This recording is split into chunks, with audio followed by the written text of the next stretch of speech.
हरे कृष्णा। ओम नमो भगवते वासुदेवाय। ओम श्री बृहस्पते नमः। प्रिय श्रोताओं, आज बृहस्पतिवार यानी गुरुवार के दिन सुनिए बृहस्पति देवता की संपूर्ण कथा और आरती। प्राचीन समय की बात है, एक बड़ा प्रतापी और दानी राजा था। वह प्रत्येक गुरुवार को व्रत रखता और पूजन करता था। यह बात उसकी रानी को अच्छी नहीं लगती थी। ना वह व्रत करती और ना ही किसी को एक पैसा भी दान में देती। राजा को भी ऐसा करने से मना किया करती थी। एक समय की बात है कि राजा शिकार खेलने वन को चले गए। घर पर रानी और दासी थी। उसी समय गुरु बृहस्पति देव साधु का रूप धारण कर राजा के दरवाजे पर भिक्षा मांगने आए। साधु ने रानी से भिक्षा मांगी तो वह कहने लगी, हे साधु महाराज, मैं इस दान और पुण्य से तंग आ गई हूँ। कोई आप ऐसा उपाय बताएं जिससे यह सारा धन नष्ट हो जाए और मैं आराम से रह सकूं। साधु रूपी बृहस्पति देव ने कहा, हे देवी, तुम बड़ी विचित्र हो। धन और संतान तो सभी चाहते हैं। अगर आपके पास अधिक धन है तो इसे शुभ कार्यों में लगाओ, जिससे तुम्हारे दोनों लोग सुधरें। परंतु साधु की इन बातों से रानी खुश नहीं हुई। उसने कहा, मुझे ऐसे धन की आवश्यकता नहीं जिसे मैं अन्य लोगों को दान दूं और जिसको संभालने में ही मेरा सारा समय नष्ट हो जाए। साधु ने कहा, यदि तुम्हारी ऐसी इच्छा है तो जैसा मैं बताता हूँ तुम वैसा ही करना। बृहस्पतिवार के दिन घर को गोबर से लीपना, अपने केसों को पीली मिट्टी से धोना, केसों को धोते समय स्नान करना, राजा से दाढ़ी बनवाने को कहना, भोजन में मांस मदिरा खाना, कपड़ा धोबी के यहाँ धुलने डालना। इस प्रकार 7 बृहस्पतिवार करने से तुम्हारा सारा धन नष्ट हो जाएगा। ऐसा कहकर साधु बने बृहस्पति देव अंतर्ध्यान हो गए। फिर साधु के कहे अनुसार करते हुए रानी को केवल 3 बृहस्पतिवार ही बीते थे। उसकी समस्त धन संपत्ति नष्ट हो गई। भोजन के लिए परिवार तरसने लगा। एक दिन राजा रानी से बोला, हे रानी, तुम यहीं रहो, मैं दूसरे देश को जाता हूँ, क्योंकि यहाँ पर मुझे सभी जानते हैं, इसलिए मैं यहाँ कोई छोटा कार्य नहीं कर सकता। ऐसा कहकर राजा परदेश चला गया। वहाँ वह जंगल से लकड़ी काट कर लाता और शहर में बेचता। इस तरह अपना जीवन व्यतीत करने लगा। इधर राजा के बिना रानी और दासी दुखी रहने लगीं। एक समय जब रानी और दासी को 7 दिन बिना भोजन के रहना पड़ा तो रानी ने अपनी दासी से कहा, हे दासी, पास ही के नगर में मेरी बहन रहती है, वह बड़ी धनवान है, तू उसके पास जा और कुछ ले आ ताकि थोड़ी बहुत गुजर बसर हो जाए। दासी रानी की बहन के पास गई। उस दिन बृहस्पतिवार था। रानी की बहन उस समय बृहस्पतिवार की कथा सुन रही थी। दासी ने रानी की बहन को रानी का संदेश दिया, लेकिन रानी की बहन ने कोई उत्तर नहीं दिया। जब दासी को रानी की बहन से कोई उत्तर नहीं मिला तो वह बहुत दुखी हुई और उसे क्रोध भी आया। दासी ने वापस आकर रानी को सारी बात बता दी। सुनकर रानी ने अपने भाग्य को कोसा। उधर रानी की बहन ने सोचा कि मेरी बहन की दासी आई थी, परंतु मैं उससे नहीं बोली, इससे वह बहुत दुखी हुई होगी। कथा सुनकर और पूजन समाप्त कर वह अपनी बहन के घर गई और कहने लगी, हे बहन, मैं बृहस्पतिवार का व्रत कर रही थी, तुम्हारी दासी गई तब कथा हो रही थी, परंतु जब तक कथा होती है तब तक ना तो उठते हैं ना बोलते हैं, इसलिए मैं नहीं बोली। कहो दासी क्यों गई थी? रानी बोली, बहन, हमारे यहाँ अनाज नहीं था। ऐसा कहते कहते रानी की आंखें भर आईं। उसने दासियों समेत भूखा रहने की बात भी अपनी बहन को बता दी। रानी की बहन बोली, बहन देखो, बृहस्पति देव सबकी मनोकामना पूर्ण करते हैं, देखो शायद तुम्हारे घर में अनाज रखा हो। यह सुनकर दासी घर के भीतर गई तो वहाँ उसे एक घड़ा अनाज का भरा मिल गया। उसे देखकर बड़ी हैरानी हुई, क्योंकि उसने एक एक बर्तन देख लिया था। उसके बाहर आकर रानी को बताया। दासी रानी से कहने लगी, हे रानी, जब हमको अन्न नहीं मिलता तो हम व्रत ही तो करते हैं, इसलिए क्यों न इनसे व्रत की कथा और विधि पूछ ली जाए, हम भी व्रत किया करेंगे। दासी के कहने पर रानी ने अपनी बहन से बृहस्पतिवार व्रत के बारे में पूछा। उसकी बहन ने बताया, बृहस्पतिवार के व्रत में चने की दाल और मुनक्का से विष्णु भगवान का केले की जड़ में पूजन करें और दीपक जलाएं, पीला भोजन करें और कथा सुनें। इससे गुरु बृहस्पति देव प्रसन्न होते हैं और समस्त मनोकामनाएं पूर्ण करते हैं। फिर व्रत और पूजन विधि बताकर रानी की बहन अपने घर लौट गई। जब रानी और दासी दोनों ने निश्चय किया कि बृहस्पति देव भगवान का पूजन अवश्य करेंगी। 7 दिनों बाद जब बृहस्पतिवार आया तो उन्होंने व्रत रखा।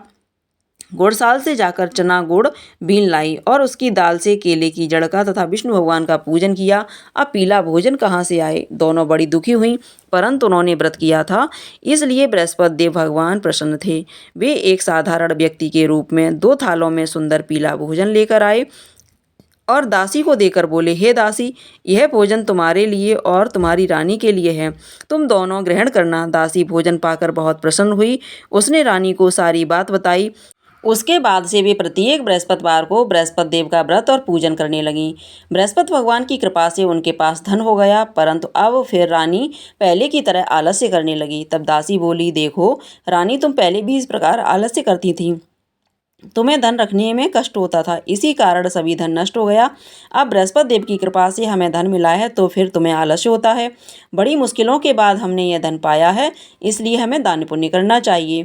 अब तुम भूखे मनुष्यों को भोजन कराओ, प्याऊ लगवाओ, ब्राह्मणों को दान दो, कुआं, तालाब, बावड़ी आदि का निर्माण कराओ, मंदिर पाठशाला बनवाकर दान दो, कुंवारी कन्याओं का विवाह कराओ, अर्थात धन को शुभ कार्यों में खर्च करो, जिससे तुम्हारे कुल का यश बढ़े और स्वर्ग प्राप्त हो और पितर प्रसन्न हो। दासी की बात मानकर रानी शुभ कर्म करने लगी, उनका यश फैलने लगा। एक दिन रानी और दासी आपस में विचार करने लगी कि न जाने राजा किस दशा में होंगे, उनकी कोई खोज खबर भी नहीं है। उन्होंने श्रद्धा पूर्वक बृहस्पति भगवान से प्रार्थना की कि राजा जहाँ कहीं भी हो शीघ्र वापस आ जाएं। उधर राजा परदेश में बहुत दुखी रहने लगा।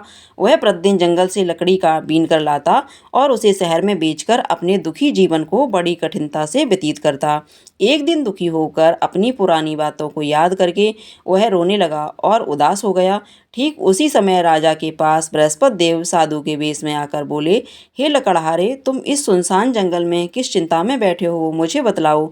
यह सुन राजा के नेत्रों में जल भर आया। साधु की वंदना कर राजा ने संपूर्ण वृत्तांत सुना दिया। महात्मा दयालु होते हैं। वे राजा से बोले, हे राजा, तुम्हारी पत्नी ने बृहस्पति देव के प्रति अपराध किया था, जिसके कारण तुम्हारी यह दशा हुई। अब तुम किसी प्रकार की चिंता मत करो, भगवान तुम्हें पहले से अधिक धन देंगे। देखो, तुम्हारी पत्नी ने बृहस्पतिवार का व्रत आरंभ कर दिया है और तुम भी चने की दाल और गुड़ जल के लोटे में डालकर केले का पूजन करो, फिर कथा कहो या सुनो। बृहस्पति भगवान सभी मनोकामनाएं पूर्ण करेंगे। साधु की बात सुनकर राजा बोला, हे प्रभु, लकड़ी बेचकर इतना धन नहीं बचता जिससे भोजन करने के बाद मैं कुछ बचा सकूं, और मैंने रात्रि में अपनी रानी को व्याकुल देखा है। मेरे पास कोई साधन नहीं जिससे इसका समाचार जान सकूं। फिर मैं बृहस्पति देव की क्या कहानी कहूं, यह भी मुझे मालूम नहीं है। साधु ने कहा, हे राजा, मन में बृहस्पति भगवान के पूजन व्रत का निश्चय करो, वे स्वयं तुम्हारे लिए कोई रास्ता बना देंगे। बृहस्पतिवार के दिन तुम रोजाना की तरह लकड़ियां लेकर शहर में जाना, तुम्हें रोज से दुगना धन प्राप्त होगा, जिससे तुम भली भांति भोजन कर लोगे और बृहस्पति देव की पूजा का सामान भी आ जाएगा। जो तुमने बृहस्पतिवार की कहानी के बारे में पूछा है वह इस प्रकार है। बृहस्पति देव की कहानी। सभी प्रेम से बोलिए, बृहस्पति भगवान की जय। प्राचीन काल में एक बहुत ही निर्धन ब्राह्मण था। उसकी कोई संतान नहीं थी। वह नित्य पूजा पाठ करता, लेकिन उसकी पत्नी न स्नान करती न किसी देवता का पूजन करती। इस कारण बृहस्पति देवता बहुत दुखी रहते थे। भगवान की कृपा से ब्राह्मण के यहाँ एक कन्या उत्पन्न हुई। कन्या बड़ी होने लगी। प्रातःकाल स्नान करके वह भगवान विष्णु का जप करती, बृहस्पतिवार का व्रत भी रखने लगी। पूजा पाठ समाप्त कर पाठशाला जाती तो अपनी मुट्ठी में जौ भर के ले जाती और पाठशाला जाने के मार्ग में डालती जाती। लौटते समय वही जौ सोने के हो जाते तो उनको बीनकर घर ले आती। एक दिन वह बालिका सूप में उन सोने के जौ को फटक साफ कर रही थी कि तभी उसकी माँ ने देख लिया और कहा, बेटी, सोने के जौ को फटकने के लिए सोने का सूप होना चाहिए। दूसरे दिन गुरुवार था। कन्या ने व्रत रखा और बृहस्पति देव से सोने का सूप देने की प्रार्थना की। बृहस्पति देव ने उसकी प्रार्थना स्वीकार कर ली। रोजाना की तरह वह कन्या जौ फैलाती हुई जाने लगी। पाठशाला से लौटकर जब वह जौ बीन रही थी, बृहस्पति देव की कृपा से उसे सोने का सूप मिला। उसे वह घर ले आई और उससे जौ साफ करने लगी, परंतु उसकी माँ का वही ढंग रहा। एक दिन की बात है, कन्या सोने के सूप में जौ साफ कर रही थी। उसी समय उस नगर का राजकुमार वहां से निकला। कन्या के रूप और कार्य को देखकर उस पर मोहित हो गया। राजमहल आकर वह भोजन तथा जल त्याग कर उदास होकर लेट गया। राजा को जब राजकुमार द्वारा अन्न जल त्यागने का समाचार प्राप्त हुआ तो उसने मंत्रियों के साथ वह अपने पुत्र के पास गया और इसका कारण पूछा। राजकुमार ने राजा को उस लड़की के घर का पता भी बतला दिया। मंत्री उस लड़की के घर गए। मंत्री ने ब्राह्मण के समक्ष राजा की ओर से निवेदन किया और फिर जिसे ब्राह्मण देवता ने स्वीकार कर लिया। फिर कुछ ही दिनों के बाद ब्राह्मण की कन्या का विवाह राजकुमार के साथ संपन्न हो गया। इधर कन्या के घर से जाते ही ब्राह्मण के घर में पहले की तरह गरीबी का निवास हो गया। एक दिन दुखी होकर ब्राह्मण अपनी पुत्री से मिलने गए। पुत्री ने पिता की अवस्था को देखा और अपनी माँ का समाचार पूछा। ब्राह्मण देवता ने सभी हाल कह सुनाया। कन्या ने बहुत साधन देकर अपने पिता को विदा कर दिया, लेकिन कुछ दिनों के बाद फिर वही हाल हो गया। ब्राह्मण फिर अपनी कन्या के यहाँ गया और सभी हाल कहा सुनाया तो पुत्री कहने लगी, हे पिताजी, अब की बार आप माता जी को यहाँ लेवा लाओ, मैं उन्हें भी वह विधि बता दूंगी जिससे गरीबी दूर हो जाए। ब्राह्मण देवता अपनी पत्नी को साथ लेकर अपनी पुत्री के पास राजमहल पहुँचे तो पुत्री अपनी माँ को समझाने लगी, हे माँ, तुम प्रातःकाल स्नान आदि करके विष्णु भगवान का पूजन करो तो सब दरिद्रता दूर हो जाएगी। परंतु उसकी माँ ने एक भी बात नहीं मानी। वह तो प्रातःकाल उठकर अपनी पुत्री को बच्चों का जूठन खा लेती। एक दिन उसकी पुत्री को बहुत गुस्सा आया। उसने अपनी माँ को एक कोठरी में बंद कर दिया। प्रातःकाल उसे निकाला, स्नान आदि करा के पूजा पाठ करवाया तो उसकी माँ की बुद्धि ठीक हो गई। इसके बाद वह नियम से पूजा पाठ करने और प्रत्येक बृहस्पतिवार को व्रत रखने लगी। इस व्रत के प्रभाव से मृत्यु लोक के बाद वह स्वर्ग लोक को गई। वह ब्राह्मण देवता भी सुखपूर्वक इस लोक का सुख भोग कर स्वर्ग को प्राप्त हुए। इस तरह कहानी कहकर साधु देवता वहीं से अलोप हो गए। प्रेम से बोलिए बृहस्पति देव की जय। धीरे धीरे समय व्यतीत होने पर फिर वही बृहस्पतिवार का दिन आया। राजा जंगल से लकड़ी काटकर शहर में बेचने गया। उसे उस दिन से अधिक धन मिला। राजा ने गुड़ चने आदि लाकर बृहस्पतिवार का व्रत किया। उस दिन से उसके सभी कलेश दूर हुए। परंतु जब अगला गुरुवार का दिन आया तो वह बृहस्पतिवार का व्रत करना भूल गया। इस कारण बृहस्पति भगवान नाराज हो गए। उस दिन उस नगर के राजा ने विशाल यज्ञ का आयोजन किया था। उसने अपने समस्त राज्य में घोषणा करा दी कि समस्त जनता मेरे यहाँ भोजन करने आवे, किसी के घर चूल्हा ना जले। जो इस आज्ञा को नहीं मानेगा उसको फांसी की सजा दी जाएगी। राजा की आज्ञा अनुसार राज्य के सभी लोग राजा के भोज में सम्मिलित हुए, लेकिन लकड़हारा कुछ देर से पहुंचा, इसलिए राजा उसको अपने साथ महल में ले गए। जब राजा लकड़हारे को भोजन करा रहे थे तो रानी की दृष्टि उस खूंटी पर पड़ी जिस पर उसका हार लटका हुआ था। उसे हार खूंटी पर लटका दिखाई नहीं दिया। रानी को निश्चय हो गया कि मेरा हार इस लकड़हारे ने चुरा लिया है और उसी समय सैनिक बुलाकर लकड़हारे को जेल खाने में डलवा दिया। लकड़हारा जेल में विचार करने लगा कि न जाने कौन से पूर्व जन्म के कर्म से मुझे यह दुख प्राप्त हुआ है, और जंगल में मिले साधु को याद करने लगा। तत्काल बृहस्पति देव साधु के रूप में प्रकट हो गए और कहने लगे, अरे मूर्ख, तूने बृहस्पति देव की कथा नहीं की, इसी के कारण तुझे दुख प्राप्त हुआ है। अब चिंता मत कर, बृहस्पतिवार के दिन जेल खाने के दरवाजे पर 4 पैसे पड़े मिलेंगे, उनसे तू बृहस्पति देव की पूजा करना, तेरे सभी कष्ट दूर हो जाएंगे। अगले बृहस्पतिवार उसे जेल के दरवाजे पर 4 पैसे पड़े मिले। राजा ने पूजा का सामान मंगवाकर कथा कही और प्रसाद बांटा। उसी रात्रि में बृहस्पति देव ने उस नगर के राजा को स्वप्न में कहा, हे राजा, तूने जिसे जेल में बंद किया है उसे कल छोड़ देना, वह निर्दोष है। राजा प्रातःकाल उठा और खूंटी पर हार देखकर लकड़हारे को बुलवाकर क्षमा मांगी। राजा के योग्य सुंदर वस्त्र आभूषण भेंट कर उसे विदा कर दिया। गुरुदेव की आज्ञा अनुसार राजा अपने नगर को चल दिया। राजा जब अपने नगर के निकट पहुंचा तो उसे बड़ा ही आश्चर्य हुआ, क्योंकि नगर में पहले से अधिक बाग, तालाब, कुएं तथा बहुत सी धर्मशालाएं, मंदिर आदि बन गई थीं। राजा ने पूछा कि यह किसका बाग और धर्मशाला है। तब नगर के सभी लोग कहने लगे कि यह सब रानी और दासी द्वारा बनवाए गए हैं। राजा को आश्चर्य हुआ और गुस्सा भी आया कि उनकी अनुपस्थिति में रानी के पास इतना धन कहाँ से आया होगा। जब रानी ने यह समाचार सुना कि राजा आ रहे हैं तो उसने दासी से कहा, हे दासी, देख राजा हमको कितनी बुरी हालत में छोड़ गए थे, वह हमारी ऐसी हालत देखकर लौट न जाएं, इसलिए दरवाजे पर खड़ी हो जा। रानी की आज्ञानुसार दासी दरवाजे पर खड़ी हो गई। जब राजा आए तो उन्हें अपने साथ महल में लिवा लाई।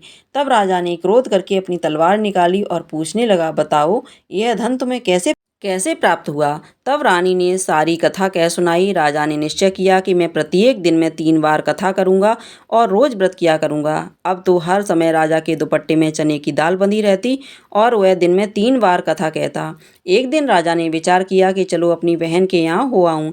इस तरह का निश्चय कर राजा घोड़े पर सवार हो अपनी बहन के यहाँ को चल दिया। मार्ग में उसने देखा कि कुछ आदमी मुर्दे को लिए जा रहे हैं। उन्हें रोककर राजा कहने लगा, अरे भाइयों, मेरी बृहस्पतिवार की कथा सुन लो। वे बोले, हमारा तो आदमी मर गया है, इसको अपनी कथा की पड़ी है। परंतु कुछ आदमी बोले, अच्छा कहो, हम तुम्हारी कथा भी सुनेंगे। राजा ने दाल निकाली और कथा कहनी शुरू कर दी।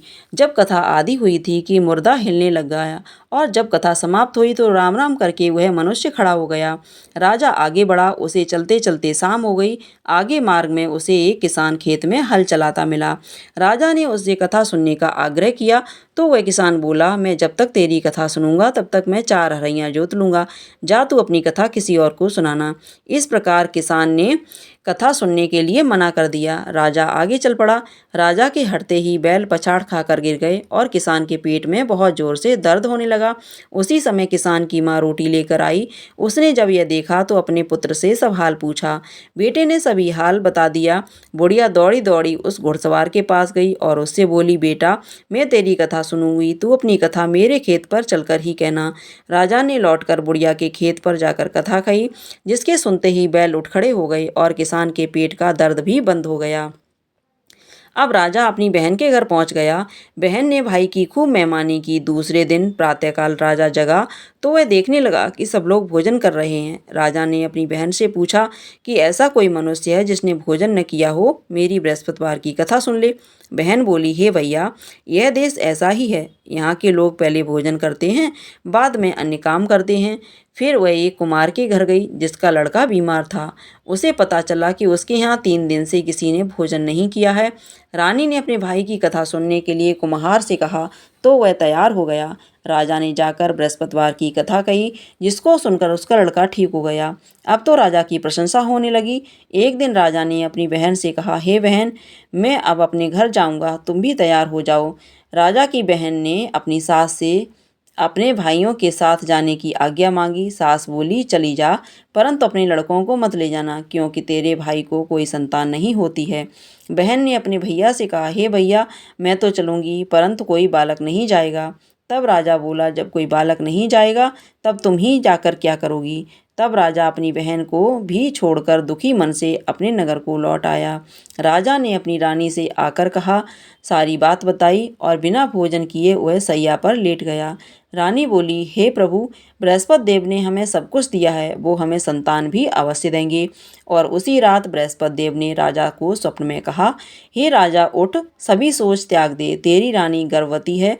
राजा को यह जानकर बड़ी प्रसन्नता हुई और फिर 9वें महीने रानी के गर्भ से एक सुंदर पुत्र पैदा हुआ। तब राजा बोला, हे रानी, स्त्री बिना भोजन के रह सकती है पर बिना कहे नहीं रह सकती। जब मेरी बहन आए तब तुम उससे कुछ मत कहना। रानी ने हाँ कर दी। जब राजा की बहन ने यह शुभ समाचार सुना तो वह बहुत खुश हुई और बधाई लेकर अपने भाई के यहाँ आई। रानी ने तब उसे आने का उलाना दिया। तब बहन बोली, भाभी, अगर मैं इस प्रकार न कहती तो तुम्हारे घर संतान कैसे होती। बृहस्पति देव सभी की मनोकामनाएं पूर्ण करते हैं। जो सद्भावना पूर्वक बृहस्पतिवार का व्रत करता है और कथा पढ़ता है अथवा सुनता है, दूसरों को सुनाता है, बृहस्पति देव उनकी सभी मनोकामनाएं पूर्ण करते हैं, उनकी सदैव रक्षा करते हैं। जो संसार में सद्भावना से गुरुदेव का पूजन और व्रत सच्चे हृदय से करते हैं, जैसी सच्ची भावना से रानी और राजा ने बृहस्पति देव की कथा का गुणगान किया तो उनकी सभी इच्छाएं बृहस्पति देव ने पूर्ण की। इसलिए अनजाने में भी बृहस्पति देव की कभी उपेक्षा ना करें। ऐसा करने से सुख शांति नष्ट हो जाती है। इसलिए सभी को कथा सुनने के बाद प्रसाद लेकर जाना चाहिए और हृदय से बृहस्पति देव का नमन करते हुए जयकारा बोलना चाहिए। प्रेम से बोलिए, बृहस्पति देव की जय।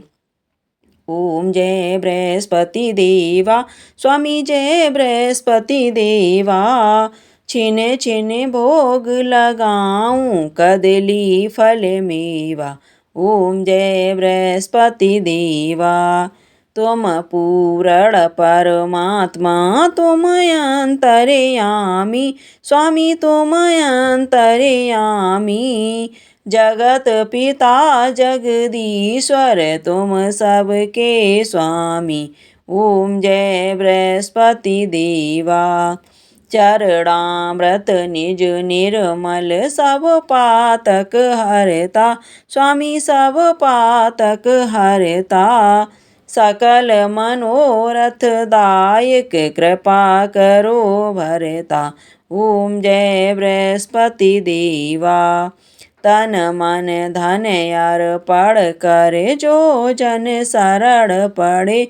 प्रभु जो जन शरण पड़े। प्रभु प्रकट तब हो कर आकर द्वार खड़े। ओम जय बृहस्पति देवा।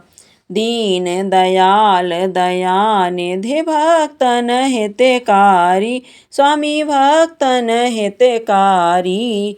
पाप दोष सब हरता भव बंधन हारी। ओम जय बृहस्पति देवा। सकल मनोरथ दायक सब संशय तारो। स्वामी सब संशय तारो। विषय विकार मिटाओ संतन सुखकारी। ओम जय बृहस्पति देवा। स्वामी जय बृहस्पति देवा। जो कोई आरती तेरी प्रेम सहित गावे। स्वामी प्रेम सहित गावे।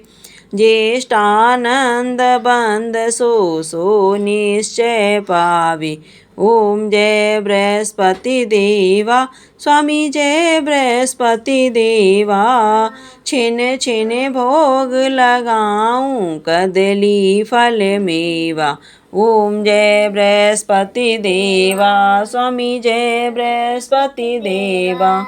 प्रेम से बोलिए बृहस्पति देव भगवान की जय। विष्णु भगवान की जय।